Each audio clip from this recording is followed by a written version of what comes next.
guys, and welcome back to the channel. Today I'm going to be doing a pretty cool video, a video that I wanted to know the answer for a long time, and a lot of you out there would like to know the answer as well. I'm going to be comparing the JB4 versus the Ktuner. So I'm going to show you basically what the two kits give you when you get them, and then I'm going to go over the pros and the cons, or the benefits of each one, and then I'll pretty much tell you which one I prefer from the next. So let's get into the video as far as showing you the equipment, and then we'll move on from there, and I'll go over all the pros and cons, and I'll put some driving clips in there as well so you guys can get a better idea of how the car performs with each tune. All right, so these are the two products.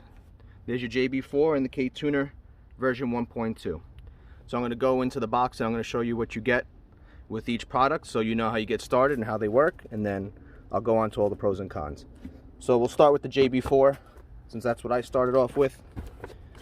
This is already have been installed in my car, so it looks like a rat's nest, but I'm gonna spread it out just so you can understand how it works. So this is the main control unit right here, and this is your Bluetooth adapter so that you can run the mobile app on your phone without having to be plugged in. That way it's completely wireless. So now the way this tune works, it's going to be tapping into two sensors along with the OBD2 port. So as I open this up, because I had it in the box, basically what happens is you unplug a factory sensor, you plug it into one of the ports, and then you plug the JB4 wire into that sensor. Then vice versa for the other one, you pull the sensor wire out, you plug it into the JB4, and then you plug the JB4 into the other side. And then the other connection you're going to make is for your OBD2, which is how the JB4 is able to read all the parameters of what the car is doing. That wire just goes in here like so. It only goes in one way. There's no need for me to do it for the sake of the video, but it goes in like that. So the whole installation is basically 3 plugs, 2 harnesses in the car, and your OBD2 port, and that's all that goes with installation. You could hook up to your mobile app once you download that, and then you're up and running, and you could change your maps and the car's tuned. Nothing else to do. Okay, so now for the Ktuner. A lot less going on, but it's a lot more technical. You're going to get your OBD2 dongle, which this is how you're going to flash the car, and you're going to get your USB cord. This goes into your computer. So basically all you're going to be doing is hooking this side up to the computer, this into the car. From the computer, this connects into here like so, and then you're going to be able to write your tune onto here. You're going to plug it into the car. Everything is still going to be plugged in, and then you're going to flash the car. It's a lot simpler as far as manual labor, but there's a lot more in depth to setting this up than setting the JB4 up. The JB4 is plug and play, you're done. There's a lot of settings and a lot more to do with it. You got to reflash the ECU. So that's basically how these two work. So I'm going to go over the pros and the cons of both, the performance, all that. So stay tuned. All right, so let's get into the benefits of each one. I'm going to start with the JB4. The JB4, I would say ease of installation definitely gets a check, versus the Ktuner. You're going to need a computer. You need additional equipment to do so. This is for the version 1.2 like I have. If you have the version 2, I believe you can do everything from the screen. You can put in the comments if I'm wrong, but I'm pretty sure with the version 2 you can do everything with this extra screen that you get. Version 1, you need a laptop or a desktop computer if you could bring it outside. So that's a benefit for the JB4. Also, there's no need to flash the JB4. Where the Ktuner, you're flashing your ECU. So a lot of people say that once you remove your Ktuner, it's undetectable. That's up for, that's up to be determined, because I haven't run into the situation. Some people haven't run into it, but they make claims. I don't know for sure. The JB4 doesn't flash, so I would assume it's less detectable, if it is at all, where the other one, the Ktuner, would be more detectable, where they say it's not as well, because you're flashing it. Maybe they can count the amount of flashes that were done to the car. That's all to be determined. I'm not exactly sure. But in my opinion, the JB4 is a little safer. If you want to bring the car to the dealer, you remove it. You don't have to worry about the car showing it was flashed if they decide to run it. At least there's less likelihood they could find out in the case of a failure. So now one of the benefits of the Ktuner, and which is one of the main reasons why I actually decided to switch, is that you can turn off monitors. So if, for instance, you have a downpipe like myself, I'm getting an intermittent check engine light. You can't shut that off with the JB4. You're still working off of factory software. The JB4 is just a piggyback tuner that is just intercepting the factory signals and basically amplifying them to get more power. Whereas the Ktuner, you're rewriting your ECU. You can tell it to do multiple things from the initial tune, so you can turn off almost all the monitors in the car you want, but there's no need to. But for instance, if you get a check engine light, you can shut that light off for the reason that it's coming on, which is a O2 sensor. So that's definitely a huge benefit for the Ktuner. That's the main reason I switched initially.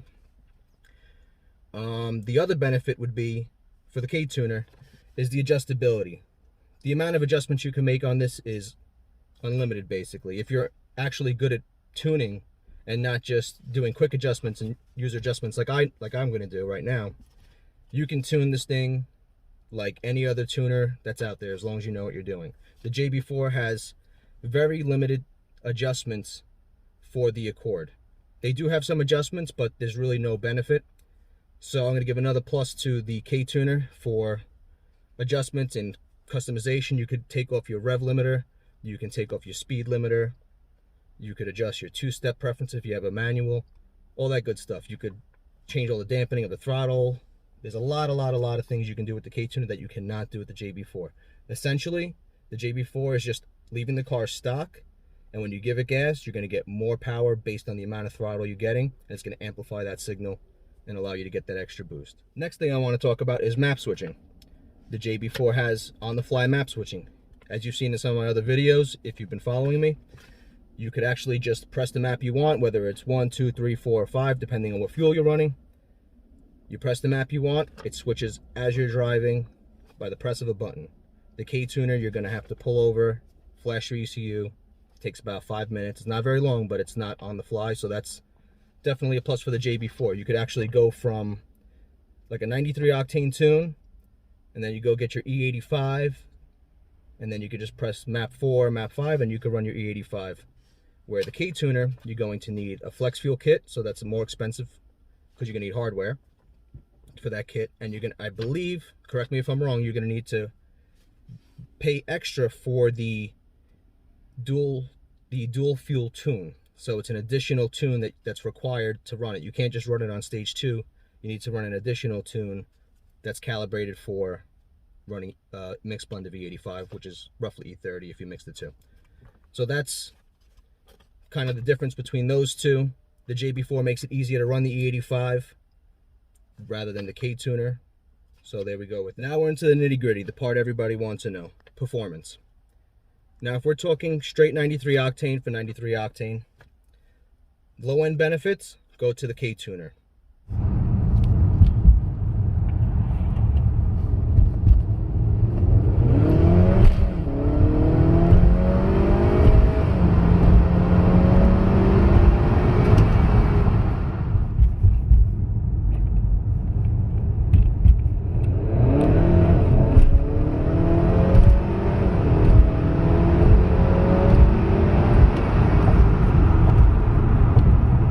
Makes the power right down low. Basically, as soon as you start giving it gas, makes the power. The JB4 has a little bit of a delay because it's a piggyback tuner, whereas the Ktuner, the car is already told that's what it needs to do.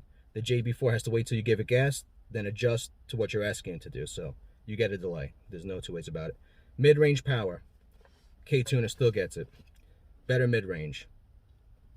Also, when we get to top end now, this is where it gets a little, in my opinion, this is where it gets a little, not hairy, but it evens out.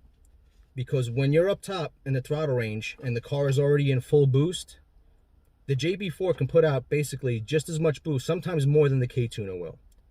So the performance topped out is probably about the same. I might tick my hat off to the JB4 sometimes, and I'll explain why. The Ktuner, so far in my experience, I've only been running about a week. I've been running the JB4 for 2 years. The Ktuner hits, in my car, on stage 2 with 93 octane, a consistent 22 pounds of boost or so. The JB4 with 93, I'll see 20, I'll see 22. Once in a while, I'll even see 23 and change on 93. So the consistency is not the same, and for me, that's kind of a deal breaker. It was something that bothers me. I wasn't sure if it was a JB4. Now, since I have the Ktuner, I can see that was the case. So, with that being said, the Ktuner overall in performance, it is better. Top end, maybe peak horsepower numbers might be the same, but if you're not getting it all the way down low, and say for instance you're at a track or you're racing someone, you want the power to be there the whole time. You don't want it to be less power and then all of a sudden you get that hit, because you're going to be at like a stock performance level, and then you're going to get that boost just kick in and then the car moves. So you're going to get more lag with the JB4 than the Ktuner. So overall, I'm going to say that the Ktuner is better for performance, where the JB4 is still very good, and I wouldn't say don't buy it. It all depends on your needs. So if you're afraid to flash the ECU, go with the JB4, because that's something that some people aren't willing to do. They're afraid that the ECU may get bricked if your battery dies when flashing it. Not likely, but it's a possibility. None of that's going to happen with the JB4. So the JB4 is safe as far as that's concerned. All the safety parameters are in there. It uses all the factory fail-safe, so if you overboost, if your car gets knocked, it's going to just kick it out of the map, and it's going to stop it from damaging itself. And another thing I wanted to get to is the mobile apps for each one. The JB4 mobile app is compatible with both iOS for Apple and Android. The mobile app for Ktuner is only good for Android. For me, it doesn't matter. I like Android devices. My phones are Android, all that. So I get the mobile app right on my phone. I don't have to buy a tablet to run it. So if you're an Apple user, that could be a deal breaker for you. You may opt to go for the version 2 with the screen. This is the 1.2 that I'm reviewing. So that's that. So overall, guys, I'm going to say the Ktuner does get the win. Lots of people on my channel that comment back and forth kept telling me, get a Ktuner, get a Ktuner. You all right. But the reason I went with the JB4 initially was because the car was brand new. I bought it in 2018. There wasn't anybody really tuning it all that much. There wasn't a lot of information. So I was pretty much a guinea pig for the JB4. I was the first 2.0T to run one. So with that being said, I've had one in the past. I was happy with it. I used to have a BMW 335. So I decided to run the JB4. The car was making very good power. I was happy with it. The reason I decided to change was because the check engine light, like I was talking about before, because of my downpipe. And when it comes to cars, if I get a dash light, I'm going to go crazy. If I get a rattle, I'm going to go crazy. So things have to be right for me, otherwise I can't accept imperfections. It bothers me. I can't deal with it. So that's the main reason I decided to change. I am happy because I got to test both things. Many people decide that they wait and wait and wait. They listen to reviews and reviews and reviews. So that's the purpose of this video. So I'm one of the few that was able to test the JB4 and a Ktuner. So I hope I brought some light to the situation. I'm going to bring in some additional video clips on this video. I'm going to make new ones for future videos. That way you guys can get a better idea what's going on as far as performance with the Ktuner. And if you're not already subscribed to the channel, I appreciate it if you could. And more content to come. I hope this video was helpful and it helps you sort out, what you're looking for in a tune. Helps you make your decision ultimately. If you have any questions, drop them below in the comments. I'm more than happy to answer. I answer pretty much every comment I ever get. It's tough, but I do it because I'm trying to build and help the community up. So remember, guys, like, comment, subscribe. I'll see you next time. More content coming. Take care.